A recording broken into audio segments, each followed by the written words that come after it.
وإذ قلنا للملائكة اسجدوا لآدم فسجدوا إلا إبليس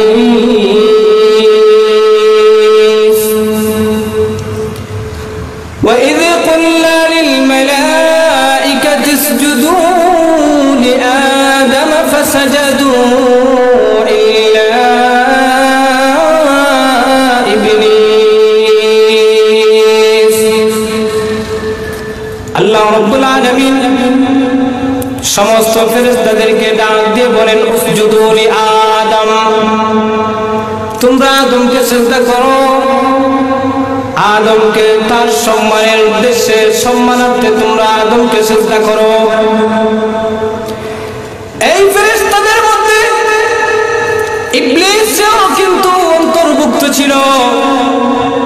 আল্লাহ রাব্বুল আলামিনের এই ঘোষণা থেকে আল্লাহ তাআলার কালামুল্লাহ শরীফের এই আয়াত থেকে এই জিনিসটা পাওয়া যায়। আল্লাহ বলেন ফাসাজাদু,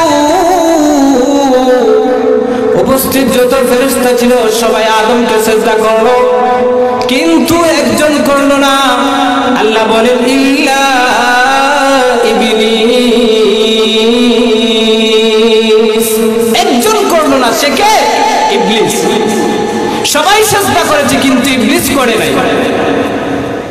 ইবলীস যখন আল্লাহ তাআলার এই হুকুমকে সে মানলো না, আল্লাহ রাব্বুল আলামিন বলেন যাও, তোমাকে আমি বের করে দিলাম, তোমাকে বিতাড়িত করে দিলাম।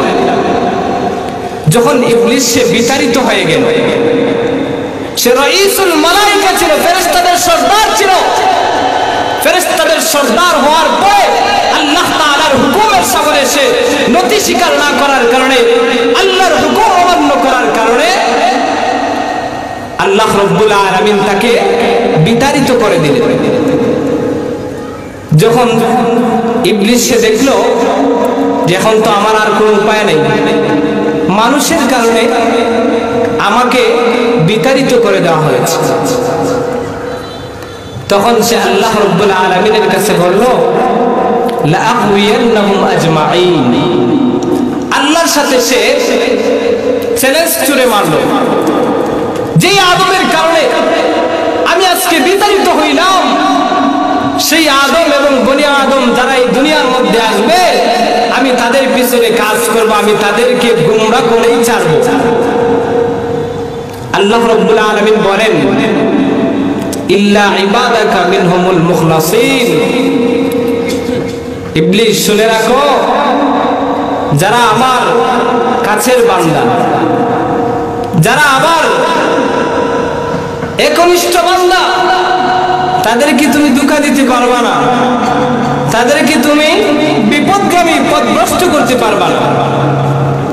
তো ওই যে ইবলীস আল্লাহ তাআলার কাছে সে আল্লাহর সাথে যে চ্যালেঞ্জ করে আসছিল, ওই থেকে সে মানুষের প্রতি তার একটা দুশ্মনী সব সময় তার ভিতরে কাজ করে। এই দুশ্মনী থেকেই সে চায় প্রত্যেকটা মানুষকে যাতে বিপদগামী কিভাবে করা যায়, এই চিন্তা সে সব সময় তার ভিতরে লালন করে। সেই সুবাদে সে কাজও করে যায়। এই যে শয়তানের প্ররোচনায় পড়ে কিছু মানুষ তার ডাকে সাড়া দিয়ে তার পথ ধরবে, তার পথ অবলম্বন করবে।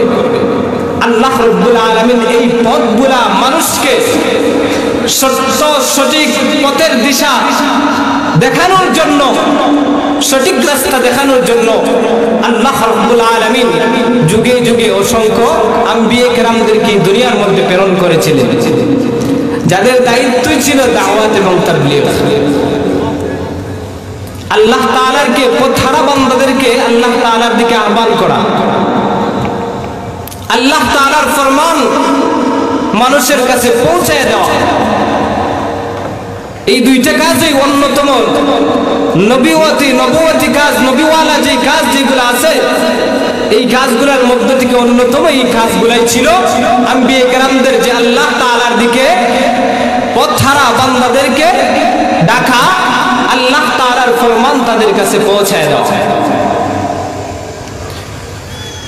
আল্লাহ রাব্বুল আলামিন আদম আলাইহিস সালাতু ওয়াস সালামকে দুনিয়ার মধ্যে প্রেরণ করলেন। আদম আলাইহিস সালাতু ওয়াস সালামের পরে হযরত নূহ আলাইহিস সালাতু ওয়াস সালামকে দুনিয়ার মধ্যে এরকম ধারাবাহিকভাবে এক এক করে পয়গম্বরদেরকে দুনিয়ার মধ্যে প্রেরণ করলেন। আল্লাহ রাব্বুল আলামিন নূহ আলাইহিস সালাতু ওয়াস সালামকে এমন একটা সময়ে দুনিয়ার মধ্যে প্রেরণ করলেন যেই সময়ে মানুষ অন্ধকারের মধ্যে নিমজ্জিত ছিল, যেই সময়ের মধ্যে মানুষেরা আল্লাহ রাব্বুল আলামিনের সত্য সঠিক পথ থেকে বিচ্যুত হয়ে শয়তানের পদাঙ্ক তারা অনুসরণ করতেছিল। এমন একটা সময়ে আল্লাহ রাব্বুল আলামিন পয়গম্বর নূহ আলাইহিস সালাতু ওয়াস সালামকে দুনিয়ার মধ্যে প্রেরণ করলেন। নূহ আলাইহিস সালাতু ওয়াস সালাম দুনিয়ার মধ্যে আসার পরে, নবুয়তি পাওয়ার পরে মানুষদেরকে দ্বীনের দিকে, আল্লাহর দিকে আহ্বান করেন।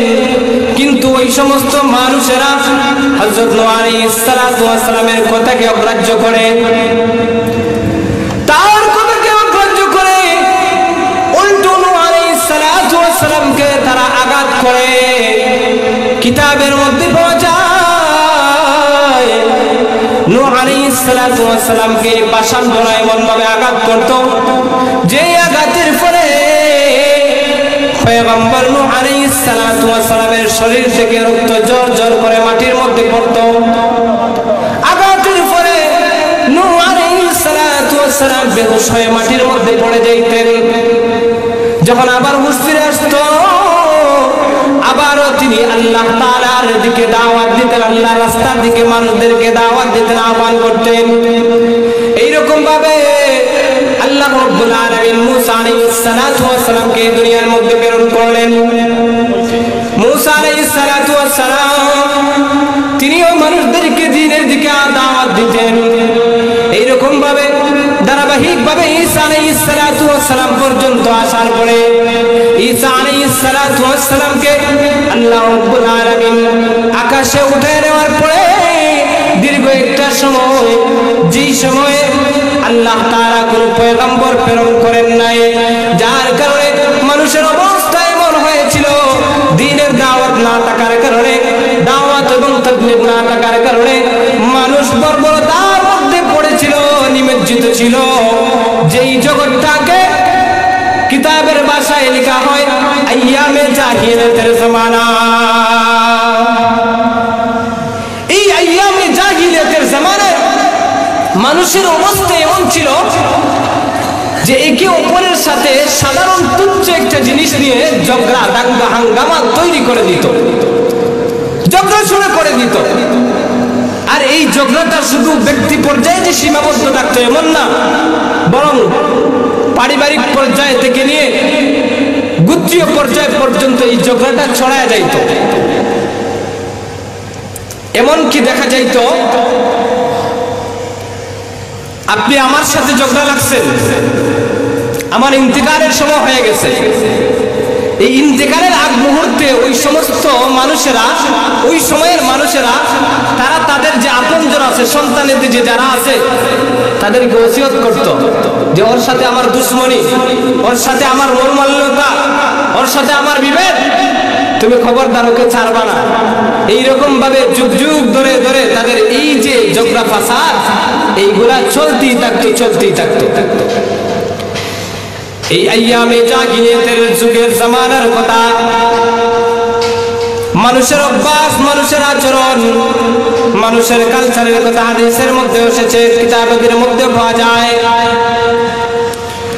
ওই সময়ের মানুষেরা তারা মেয়ে সন্তান কারো করে জন্মগ্রহণ করলে সেটাকে তারা বোঝা মনে করত। কারো সে মেয়ে সন্তান জন্মগ্রহণ করলে সে মনে করতো আমার মুখ কালো হয়ে গেছে, সমাজে আমার মুখ দেখানোর মতো আর ওই রকম এবিলিটি আমার আর যোগ্যতা নাই। মনে করে আমি কিভাবে সমাজের মানুষের কাছে আমি আমার চেহারা দেখাবো, মুখ দেখাবো, আমার চেহারা তো কালো হয়ে গেছে, এইরকম ভাবে মনে করতো। যার কারণে কারো থেকে যদি ছোট্ট মেয়ে সন্তান জন্মগ্রহণ করতো, এই সন্তান জন্মগ্রহণ করার পরে সাথে সাথে তারা জিন্দা অবস্থায় মাটির মধ্যে দাফন করে দিত। এবং বর্বরতার যুগে আল্লাহ রাব্বুল আলামিন এই পথহারা মানুষদেরকে, পথভোলা মানুষদেরকে দ্বীনের সঠিক সরল পথের দিকে আহ্বান করার জন্য, দ্বীনের সঠিক দিশা প্রদর্শনের জন্য আল্লাহ রাব্বুল আলামিন এই দুনিয়ার বুকে আখেরি পয়গম্বর আপনার আমার প্রিয় নবী মুহাম্মদ আরবি সাল্লাল্লাহু আলাইহি ওয়াসাল্লামকে এই দুনিয়ার মধ্যে প্রেরণ করেন। জোরে বলেন সুবহানাল্লাহ। আপনার আমার নবী দুনিয়ার মধ্যে আগমনের পরে এই যে জাহিলিয়াতের যুগে মানুষ অবস্থান করতেছিল, মানুষের অবস্থা এরকম ছিল যে মানুষ দিন বলতে কোনো কিছুই বুঝতো না। জাহিলিয়াতের একটা ভাব মানুষের ভিতরে প্রবেশ করেছিল। আল্লাহর হাবিব সাল্লাল্লাহু আলাইহি ওয়াসাল্লাম দুনিয়ার মধ্যে আগমনের পরে তাদের পিছনে মেহনত করে দ্বীনের দাওয়াত দিতে থাকেন। এই দ্বীনের দাওয়াত দেওয়ার কারণে, দাওয়াতে তাবলীগের ফলে ওই সমস্ত মানুষ যারা পশুকে রূপান্তরিত হয়েছিল, যারা আল্লাহ তাআলার গজবের উপযুক্ত ছিল, এই সমস্ত মানুষেরা এই দ্বীনের দাওয়াত গ্রহণ করার পরে তারা সোনার মানুষে পরিণত হয়ে যায়। সুবহানাল্লাহ।